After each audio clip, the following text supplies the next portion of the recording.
Greetings, it is I, Tantus Naravan Dracovin, Lord and Emperor of the Dracovin Empire, and welcome. It is time to continue our discussion on EARTHDAWN, the role-playing game system. We were talking all about magical world and the astral plane today. I've got some more information pertaining to the astral plane leading into us talking about, of course, pattern magic. But let's try to finish up talking about the astral plane. First off, Astral Signatures. This is an important one because it takes everything we've sort of discussed up till now, all this really big theoretical stuff, and it's beginning to cement things and make it very understandable.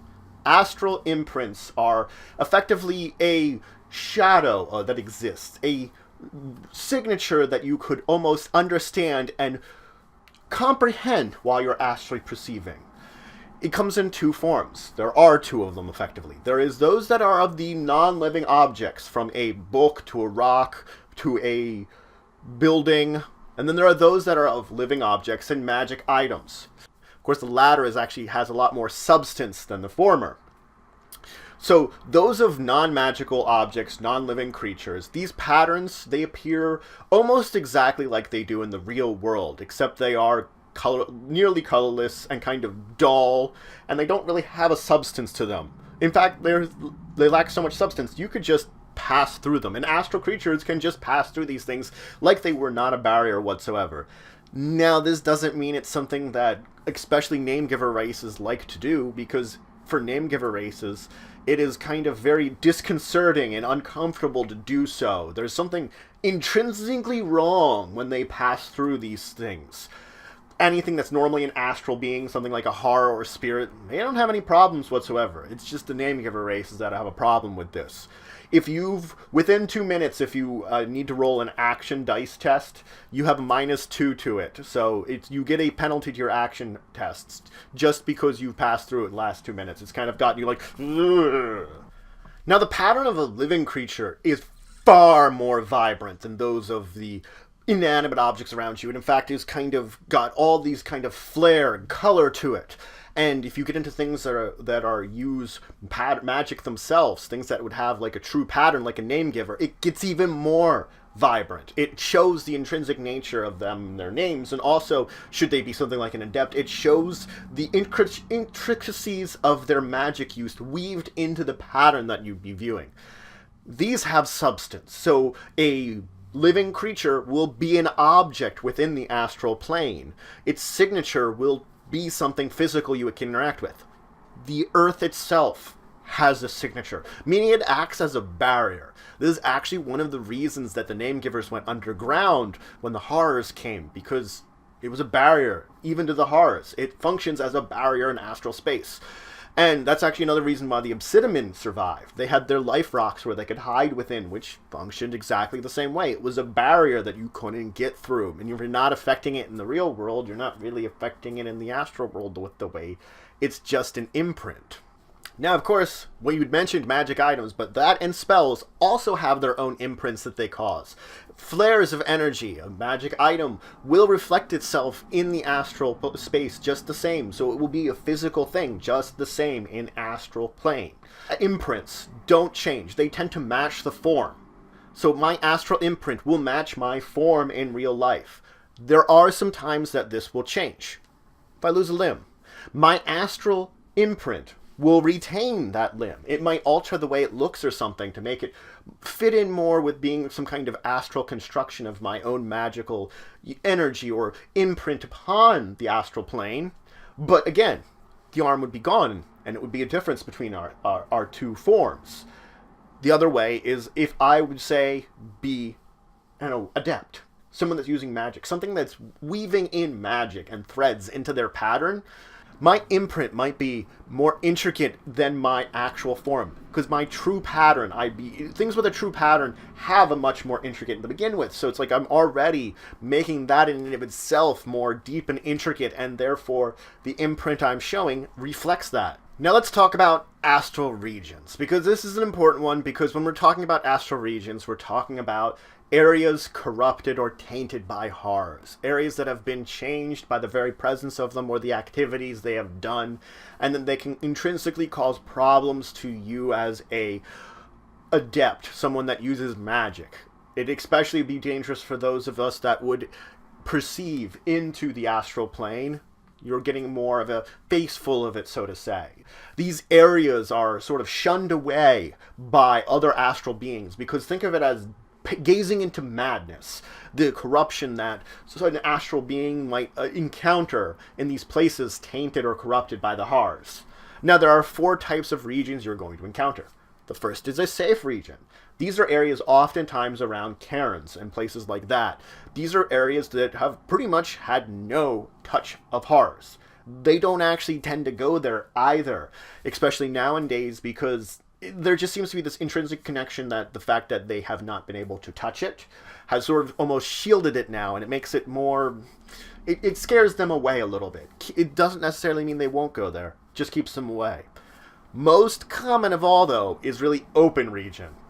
Open regions are areas that have been barely touched by horrors. That means they maybe passed through it, done minor magics, done nothing major to these regions. Nothing that they've attempted to in staying in a region. Most of the world counts as open region. So that's what you're going to find in Astral Plane, most of it open. Now, the thing is, you begin to see little hints of the corruption. You might see wrinkles or crinkles in the world that are leftovers of the little bits of touches of corruption that have been caused. And you don't really have any necessary problems passing through. It's just you can sort of notice these little things there. Then we move into Tainted.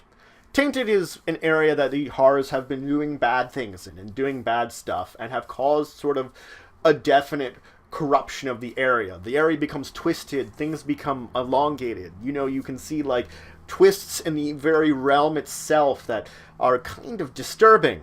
You might encounter like clouds of poisonous corrupted astral energies along with the twisted landscape, and that's most of the danger you face. Then you get into the actual corrupted regions. These are places where horrors have done the worst of things, the worst of atrocities. Oftentimes it means it's where horrors live around those areas. They've corrupted things so horribly that just using the magic in the area or attempting to manipulate it can cause problems to your character. Perhaps when you're trying to target someone with a spell, it also affects someone else, or it can cause some kind of warping in your body or other effects. It'll be up to your game master how things will affect you when you're in this region.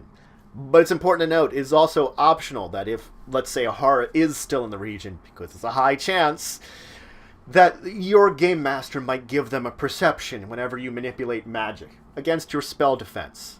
So I've manipulated magic, it might notice that I've done this. It might be on the prowl to find out who's entered their territory and is doing things. So it is not suggested that you use magic in a corrupted area. It's not really suggested that you go there or even peer into it. It's also an area of these like dark and violent emotions, so you might kind of be overwhelmed by them even by being there. Now, the levels of corruption in the astral space actually do interfere with astral sensing. There's a chart that talks about how much it interferes, but the kind of increase in difficulty it is to sense is. So with that, let's talk about astral sensing. Let me introduce it to you.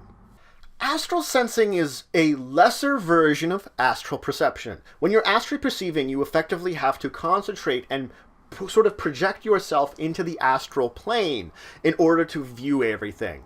Doing this does leave you open to certain things. Things like astral beings can sense you and interact with you. Other astral projecting creatures can interact with you, and you're open to astral attacks. Horrors could be in the astral plane, could affect you. That's why sensing is actually preferred sometimes. Also because when you're getting into areas of corruption, viewing it is not pleasant. It could even has been known to drive people mad.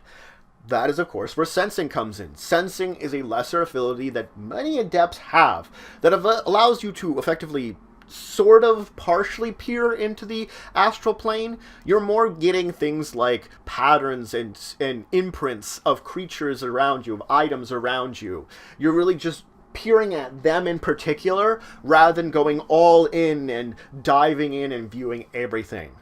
Of course, there are 2 talents and 1 spell which allow you to do this, so there is a variety of ways that you could go about diving in here and trying to, of course, sense things.